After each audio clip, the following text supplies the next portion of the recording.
let's get started with the New Life event. So exciting. I love the New Life event. All right. As you guys know, my name is Shauna Siegel. Actually, I just got married on the 4th of July.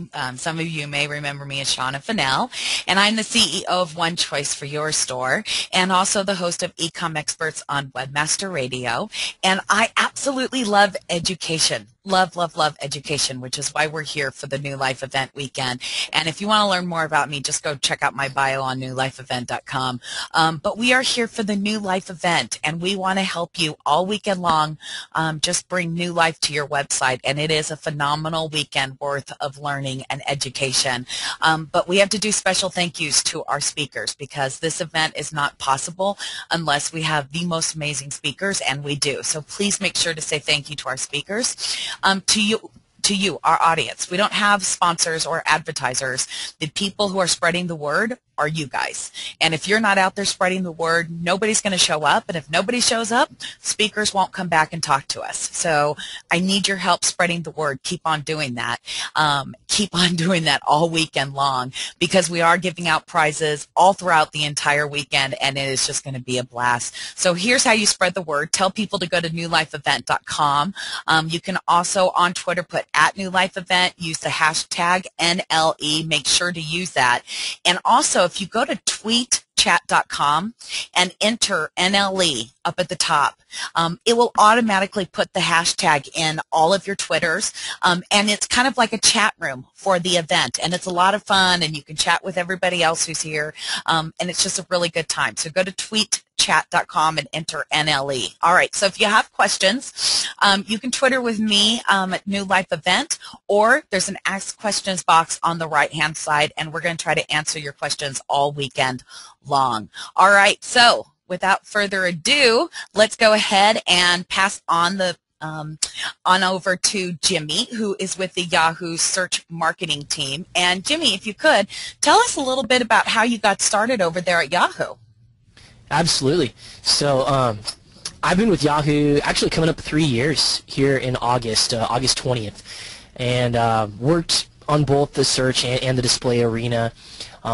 I work primarily with our premium accounts, and some of the accounts that I work with are like Valvoline, J.M. Smucker, Papa John's, digital agencies. And I think what I really enjoy about the opportunity that I have is I get a pretty varied exposure to many different types of businesses, both branded advertisers and advertisers who are all about the bottom line, the ROI. So it gives me really good exposure on, I think, both sides of the coin. I get to see both the branding objectives. I get to see display campaigns. I get to see the impact on search. I get to help with stores and driving sales, and it's a very rewarding and very fun experience. And I'm looking forward to a very intense transition process here as we start to actually migrate a lot of the supply, the trafficking, over to the Bing and the Ad Center platform, which we'll kind of touch on a little bit today as well. Awesome, awesome. Well, you have controls over our screen, so I'm going to mute myself and let you take over. Yeah, and I did want to confirm the screen is viewable right now. I believe that I enabled it. Yes, fantastic. And it looks beautiful. Thank you. Okay, great, thanks. Oh, hey, and congratulations on your marriage. That's fantastic. 4th of July, that's patriotism for you. Yes, absolutely. You would think Independence Day, you wouldn't want to lose your dependents, but, oh well. I have 3 children, so dependence means something different for me. Well, the 2 of us have 6 kids together, so we just totally lost it. All right, so we'll get going on this. Okay, sorry. Good luck. All right. Great. So paid search discussion is really the topic for today, and what we're going to dive into is what the marketplace looks like, looking at various forms of tactics, and I really define that as looking at paid search, but also how to leverage content as well. A lot of this might be Yahoo specific or Bing specific, but I think you can take some of these practices and put them into the search marketplace, whether it be Google or Ask or AOL or whoever it is your vendor is. And then really, what can you do to help make an impacting search experience for the user to find you? And so that's really what we're going to be covering off on today. As we look at, and this isn't working here, of course. Great. So as we look at the evolution of finding information, back in the old school, you had the librarian and the Dewey Decimal System, and you had all the books on the shelf, and Obviously, today's landscape is so much different. You've got the search engine, which is, whether for good or ill, is really a reflection of the human spirit. And people are looking for everything, of course. They're looking for anything wide across the gamut. If you look at our library, it's growing. We've moved from being just Yahoo to also incorporating the Bing marketplace and the Microsoft marketplace. And so I think it's important to use this as an opportunity to reset expectations of what a unified search marketplace is going to look like for Bing and for Yahoo. And it's hopefully going to be a very viable competitor to Google and allow choice and consideration. There's no doubt that users on Bing search differently than on Yahoo, and so there's a marriage here of the two audiences, and there's an opportunity, of course, for you to get in front of, with higher frequency, a targeted audience. So why does search matter? Well, I think this quote that we're looking at from David Vecklin, former CEO of Care Americas, is important. You know, search is becoming the behavior of choice because it's where point of sale activity is occurring.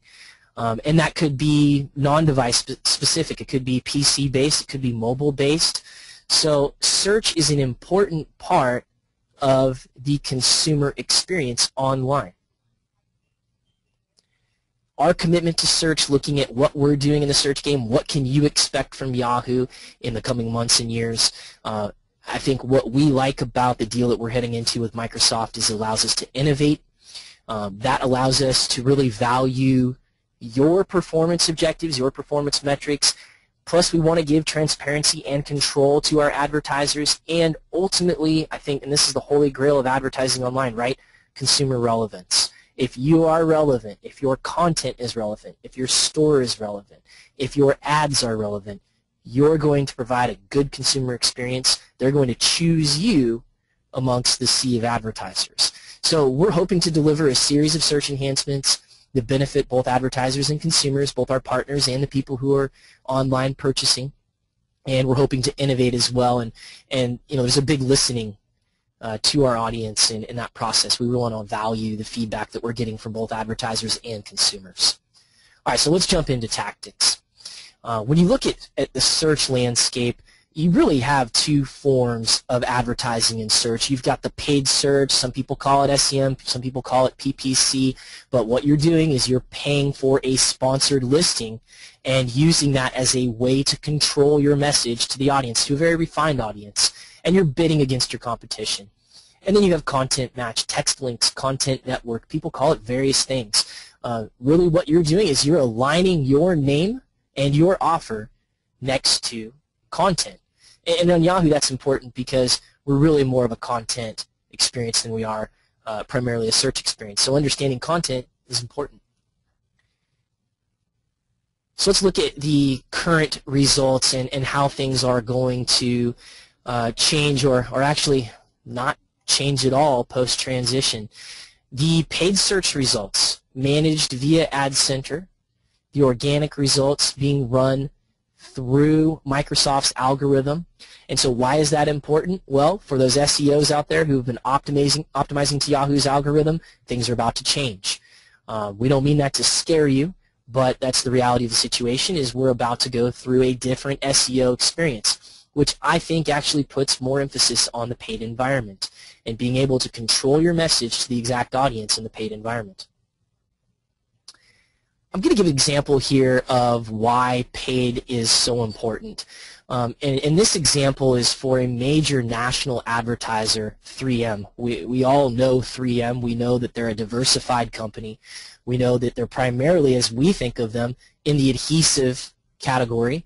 And what we're looking at here is a query for industrial adhesives. This is a non-brand specific query, which I think is really interesting to differentiate who's bidding in this space. This is a problem for 3M, for their brand.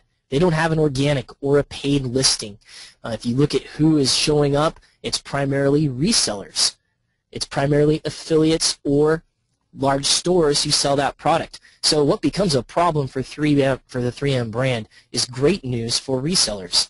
Since there is not an organic, nor is there a paid listing on the page, it's an opportunity for somebody else to come in and pay for the listing or optimize their SEO to the term industrial adhesive and still sell 3M's product and really get brand credibility.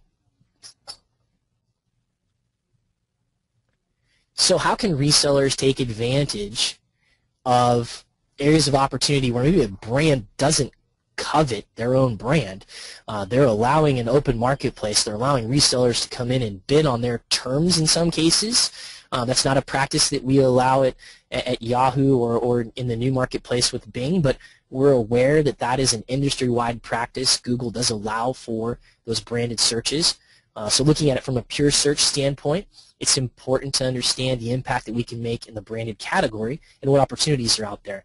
Here's an example of how resellers are taking advantage, we'll call it the anatomy of the right ad, to increase their ad rank and to show up as more relevant for the user. In this case, we've got the top listing. The text is 3M adhesives. It looks like what they're doing is they're actually wildcarding the term.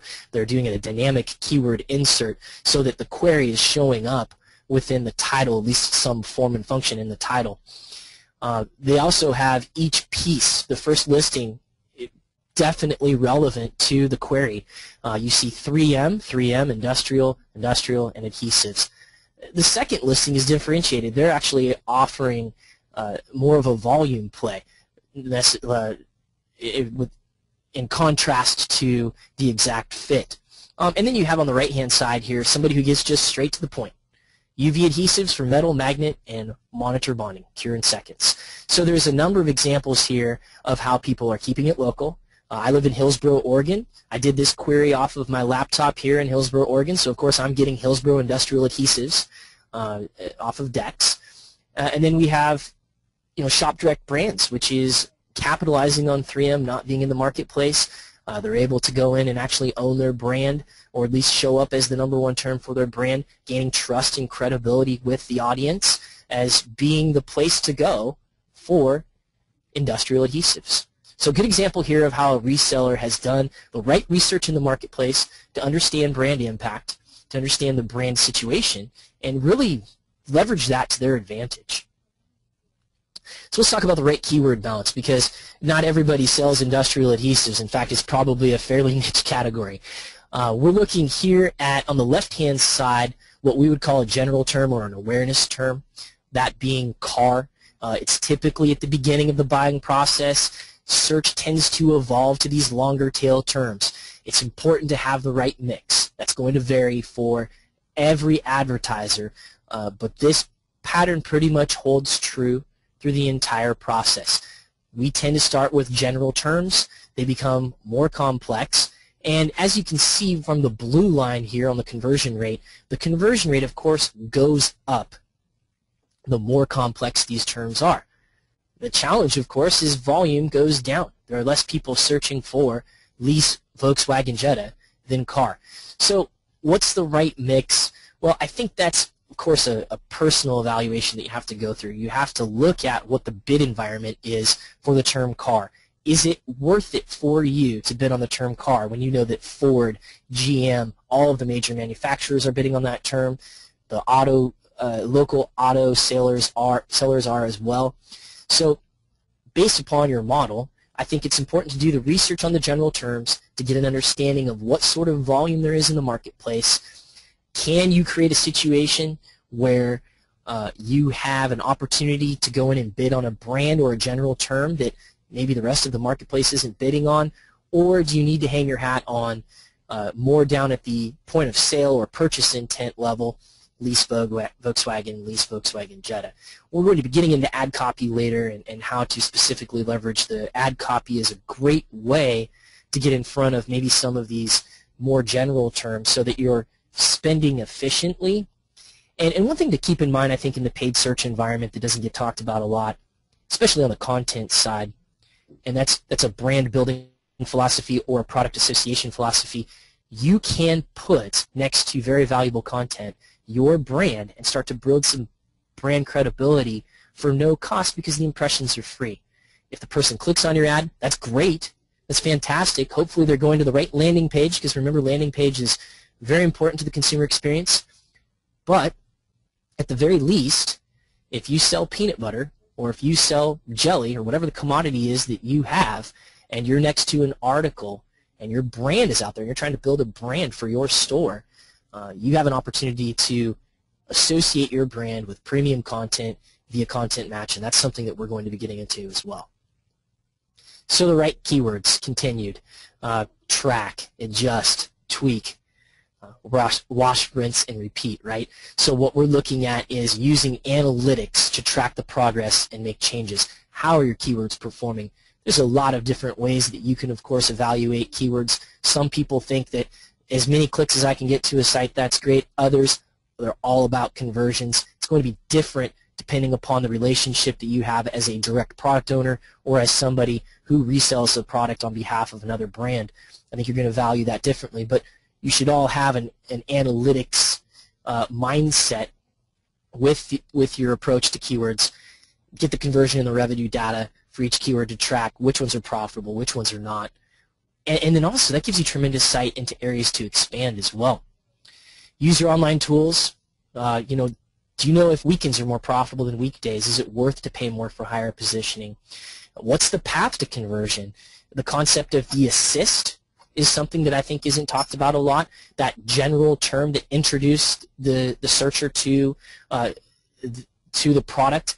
In the previous example, we saw somebody maybe go from car to lease Volkswagen Jetta. Well, there's a good chance that they started their search process with the term car and ended up converting off of lease Volkswagen Jetta. Now, did they convert because they saw your site the first time when they queried car? That's an assist. Or did they go to a competitor and research? Analytics, of course, is going to show you that path, and it's going to help you to find the strategy to get the most out of your keywords so that you're what I call custom bidding, bidding everything down to the keyword level. Too often I think people organize their keywords into one ad group and put a blanket bid on them and then just push a button and go. Highly inefficient. I think most of us probably take the approach where we're tracking keyword performance at a granular level. We're looking for ways to maybe build out an exact match philosophy where we're honing in on just the exact term that was queried, plurality versus non-plurality. There's so many different approaches that you can take to your keyword strategy, but the important thing, at least I think the important thing, is make sure you're tracking, make sure you're adjusting, make sure you're staying in front of search behavior. In some categories, search behavior tends to get a little bit stale. So last year's holiday campaign isn't necessarily going to be this year's holiday campaign. And we see loading the version database. I have a backup program going here, which is kind of the running joke at Yahoo. We tend to back up our systems on Friday. Usually happens when we have a PowerPoint going up. Content match. Let's take a look at it. How does it work? Okay, in this example, we see an audience member who is on our front page.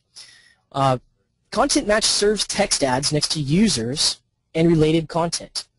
Advertisers have the opportunity to position their ads next to articles, product reviews, and other content. So the goal here is it's the same goal that you have in paid search, same goal that you have on sponsored search. Show the right ad to the right user at the right time. Now, content match works a little bit differently. You're still pointing keywords next to content so that when we go out and we crawl these articles, we want to make sure that it's categorically relevant. In content match, my recommendation, have a stronger hook. Be very blunt, be very to the point, be very precise. In your ad, make sure that you have exactly what your audience to know. Because the fact is that this works more of as a push mechanism. It works a lot more like banner ads do or display does. Keep in mind, again, impressions are not paid for, so unless you feel there's a negative association to be next to content or you don't want to show up in certain content categories, this is a strategy that I recommend for pretty much everyone, especially if you're trying to get your name out there or if you're trying to differentiate your service or your product in the marketplace against key competitors. There's a number of reasons why there could be a news article popping up. It could be there's a peanut butter recall, and wouldn't it be valuable for your client or your user to know that you're not involved in that peanut butter recall? A place for you to control the message, control the negative feedback, or maybe you offer a discount on your product And so there's a key product review in the market, and you want to make sure that you're giving the audience the opportunity to select you versus then going out and doing research and making a search query and going into the open marketplace. So it can sometimes be more of a 1-to-1 setting versus a 1-to-12 setting, which is what you often see in the paid search results. Website content, I don't think I can emphasize enough how important the content of your website is, the landing page path that you select for the experience. We tend to realize that for every step in the path, you lose about half your audience. So if you think about it, if you have a path to conversion that leads through 4 steps, you're losing half your audience for each step. So 100 people through 4 steps becomes potentially 2 to 4. That's important. It's important to have the right path. It's important to have the right content to make sure that you're having that retention on site. Benefits of content match, we've kind of covered off on this a little bit, but I think it's important to go back through and look at them all mapped out. Brand awareness or product awareness or service awareness. How do you differentiate yourself in the marketplace? You've got higher impression volume, and you can still put targeting. You can still put preferential bid on key demographics. So you have an opportunity to speak with a higher frequency to targeted audience. If you value 35-year-old females because that's who buys your product, Content Match can allow you to break it down into age groups like 30 to 34, 35 to 44, and increase your bid into that specific marketplace. So you're talking about an expanded reach, but you're not talking about reach that necessarily becomes less targeted. The network is premium content. It's filtered for sensitivity.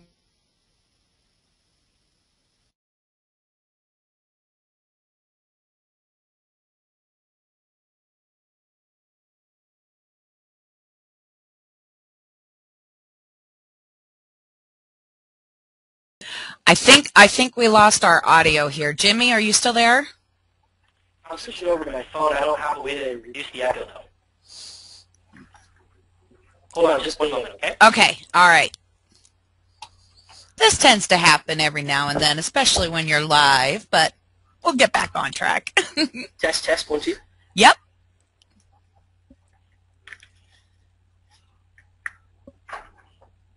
Can you hear me? Yeah, we can hear you. Okay, great. I'm going to have to live with the echo.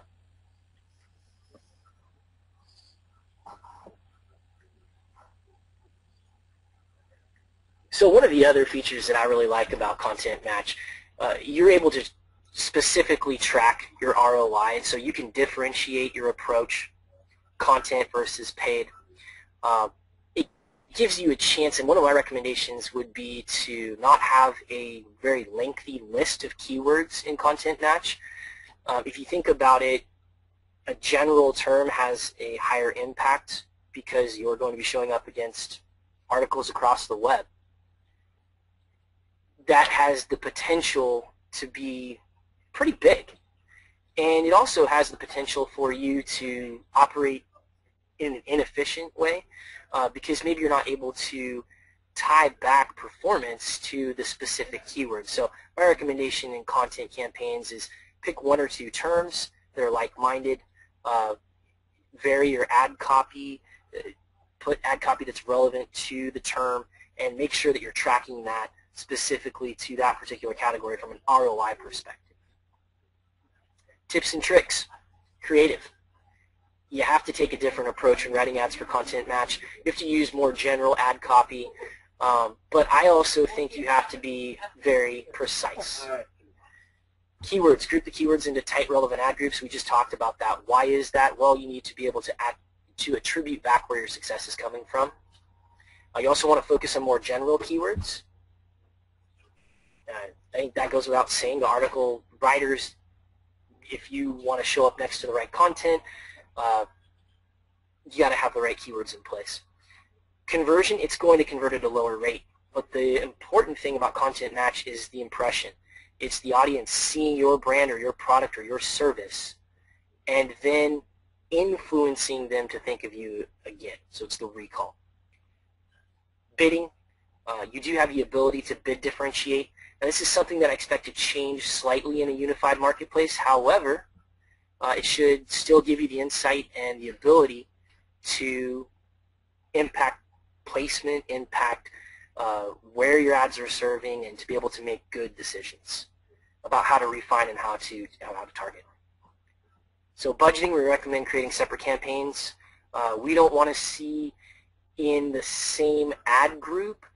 It's going to be a higher impression count, so we don't want that to dilute the performance overall. On the paid side or on the sponsored side, you're probably going to see higher click-through rates. But when you add in your content match campaign, it's going to cause your CTR overall to go down, and it might have some, you may be a little bit confused about the information you're seeing if you group them together. So optimization. What optimization levers do we have as marketers in a search environment? We've got keyword, we've got copy, we have bid, and we have landing page. And they all fit together, but they all also stand alone. So your copy is important. It differentiates you from your competition. Your keyword's important because that's what you're bidding on. Your bid is important. It determines where your ad rank is, and the landing page is important because if you did the right job and you have the right ad copy, you selected the right keyword, and you bidded the right amount, they still might not buy from you if you have the wrong landing page. So what's in your control, what's out? Well, leave the list up here for a second. I think what's important here is to look at what's out of control. You can't control how much your competitors are paying for your bids. You can't control their relevance, how many people are in the space, what their landing pages look like, although I hope everyone's looking at their competitor landing pages for insight as to what works or what doesn't work. Application process and completion rates, can't control that. If you have something that requires a social, obviously you have to put that social in there. You have to understand that's going to lower your conversion rate, but maybe that's something you just can't work around. Product offer and price, volume of user-initiated searches. We can't control, unfortunately, how much search volume is out there for keywords, but what we can do is we can do the best we can with what we know. News events and PR. This is kind of where the content match comes back into play. While you can't control what's going on in the marketplace from a news standpoint or press releases, you can still be positioned so that you're in the right place if you have a pretty good understanding of what normal content runs in the marketplace. And you can control your message against content. So what can you control? Again, ad copy, bids. You can control your daily budget, landing pages, the keyword list that you're optimizing to, your structure of your account, what match types you're using. Are you excluding certain sites or networks from your distribution tactics, and what geo targeting settings you have? We'll take a look and break this down a little bit more because you can optimize based upon what your goals are to a couple of different metrics, and everybody's going to be a little bit different about what they select. I would imagine a lot of people are very ROI focused and conversion focused. We'll get there. We're going to go through the impression optimization first, and then we'll get the click optimization before we finally cover off on conversion.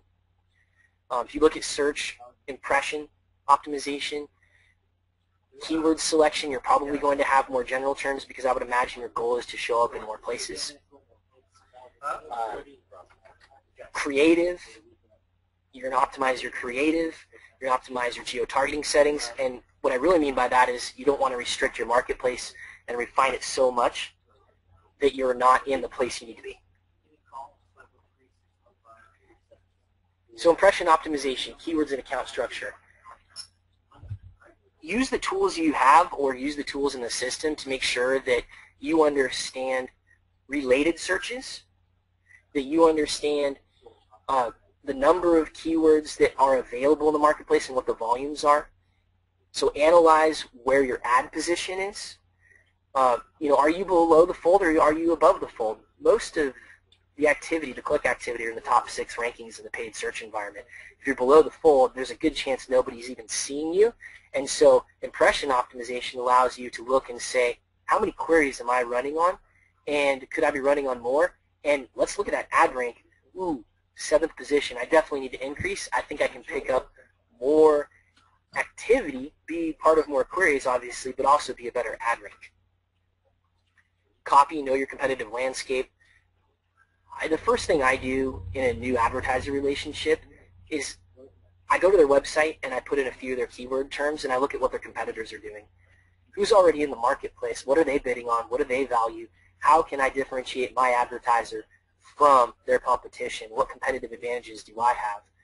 Does the offer that we're running resonate with our target audience? And then if it doesn't, I better go back to my advertiser and inform them what the competitive landscape looks like and how we should be differentiating ourselves.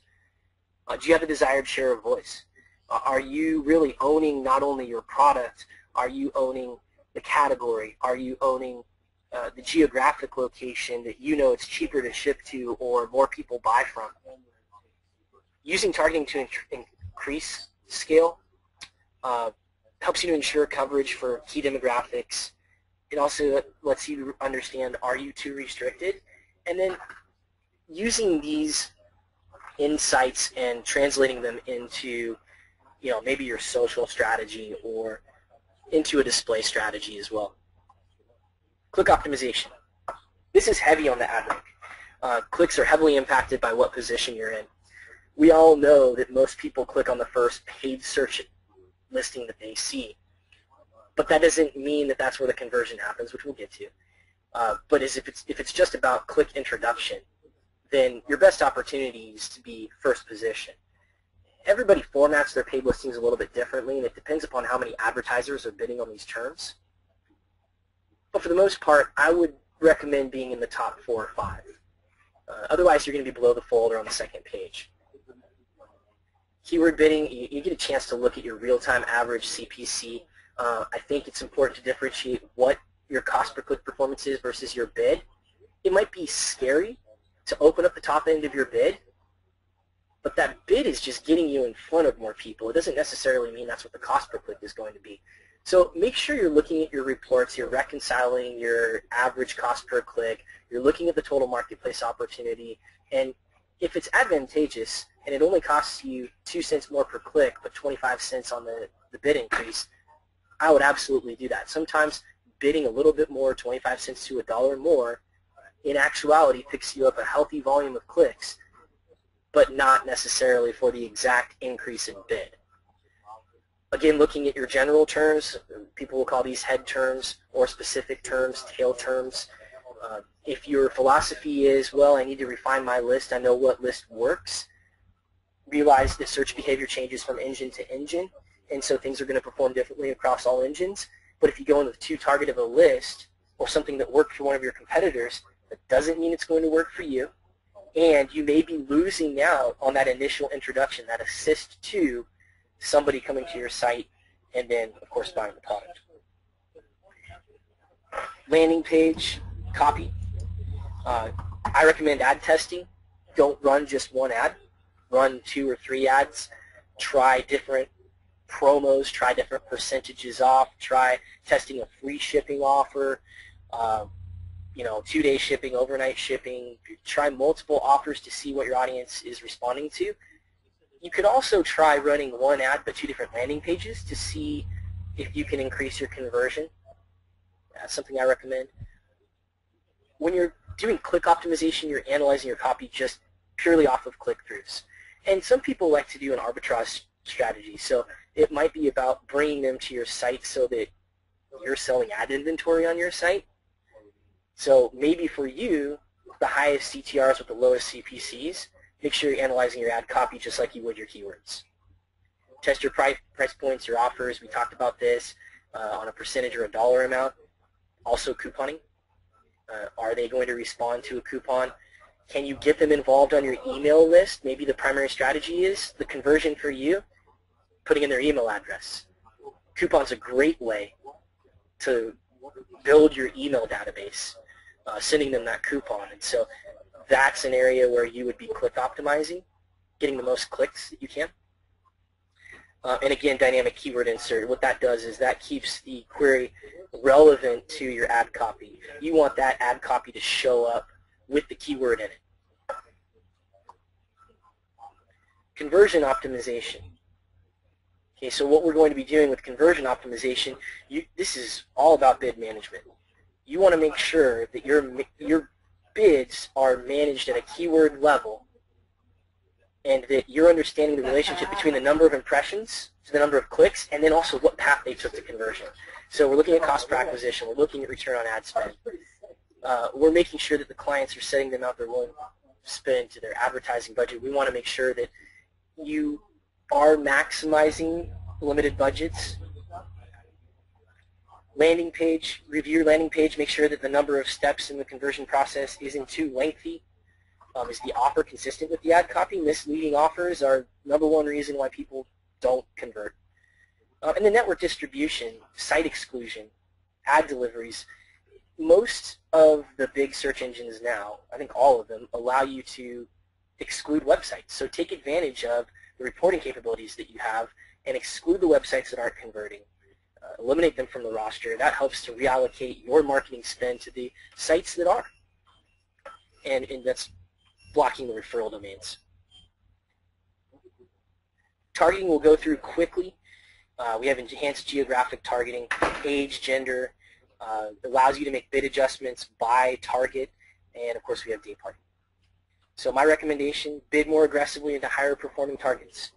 If you start to see from a trend perspective that the 25 to 34-year-old male in New York City who happens to be doing a search on their lunch break is the one who converts, well, hopefully you're accelerating your bid into those targets.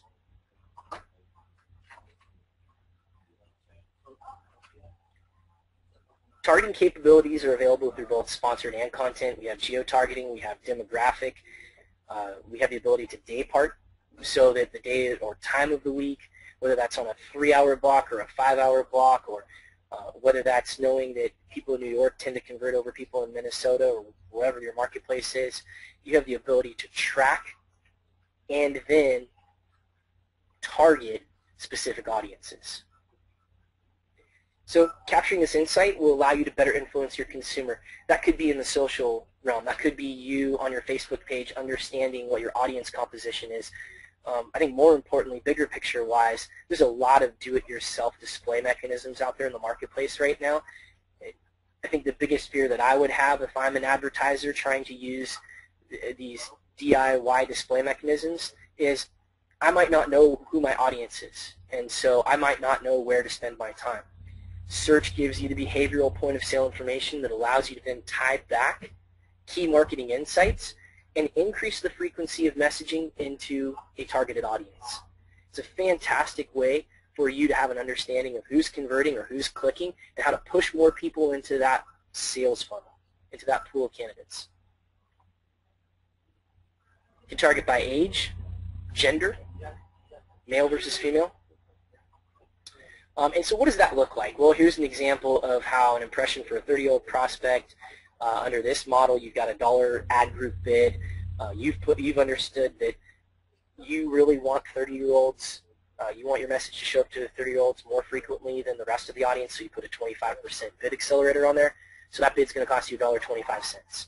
Impression for female prospect, you've weighted as valuable, and so if it's just a female prospect, it's $1.15. What if you have a 30-year-old female? Well, it's $1.40, but again, you've determined that this is the exact target that buys your product or that you provide a service to, and so therefore it's much more valuable for you to be the #1 listing. And here's a way for you to not just have to generalize where your ads show up or determine an ad rank generally. Here's a way for you to determine a very specific audience. Oh yeah, and I had a question from the line, what's the background noise?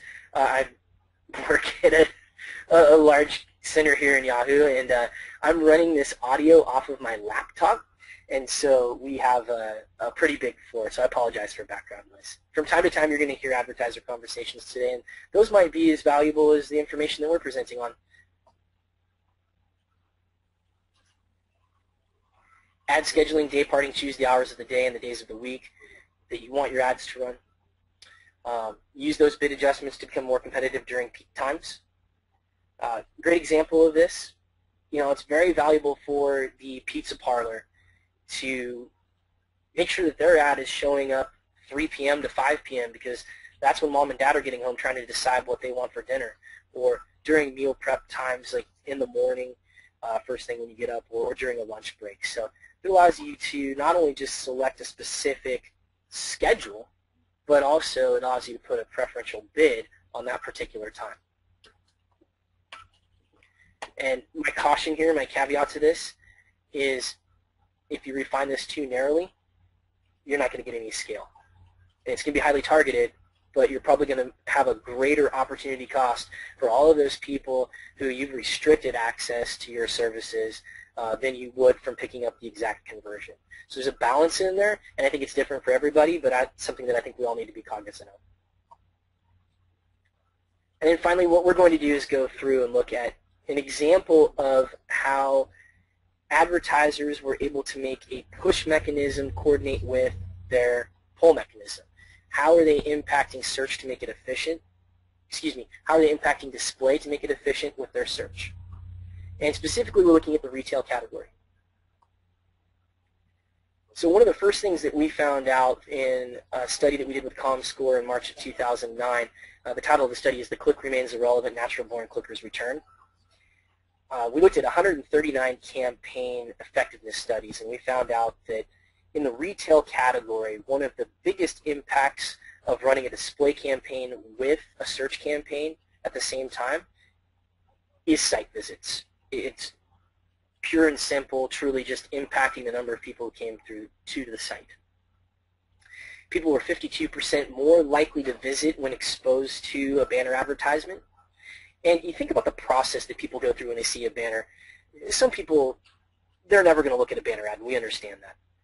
Others, they see that banner ad, they are not familiar with the service, and they go out and they research the offer. I think it's important to emphasize search as part of research. What's the first thing we do when we don't know something? We go to the internet. We type it into our preferred search engine of choice. Hopefully that's Yahoo or Bing. And then we go out and we research the offer. What's the competitive landscape? What's the company look like? Banner has the ability, of course, to influence the site visits. It also has the ability to increase search. Well, what's the impact on online sales, offline sales? We see here a lift in trademark, brand searches. We know that that continues to happen up until 4 weeks after exposure even. We continue to see people increasing categorical and brand searches. But the lift in online sales is great. You go from display only, search only in the 1.5% to 2.4% category to a 5% lift in somebody making a purchase on an advertiser site when they're running both display and search together. Offline sales, if you don't have an online store, or if the offline store is the major distribution tactic that you have, major purchase tactic that you have, well, the good news is this impacts brick and mortars as well. So it can be very influential as part of the consideration process, somebody selecting the service, somebody selecting the right company to go through. And then, of course, if the experience is go into the store, meet with our sales staff, we know that running both search and display together is impacting and getting people, a qualified set of people who are already aware of your brand, who have already done some product research to step through the door. And a lot of times that's half the battle. So again, that halo effect, search and display together, we look at what is the timeline of recall. How long are people still continually impacted by seeing a banner ad, doing the research, even 1 to 4 weeks after exposure, you continue to see fantastic results. Local, I want to mention because I think it's important. It is a service that can be a free service. There is a value to having an enhanced listing. At the very least, I hope that everybody has a local listing.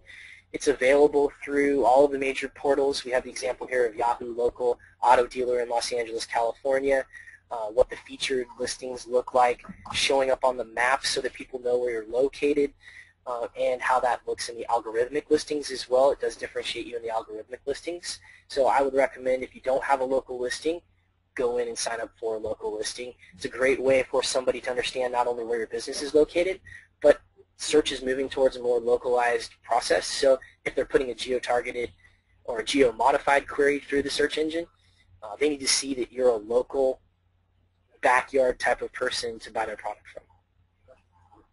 Buy your product from.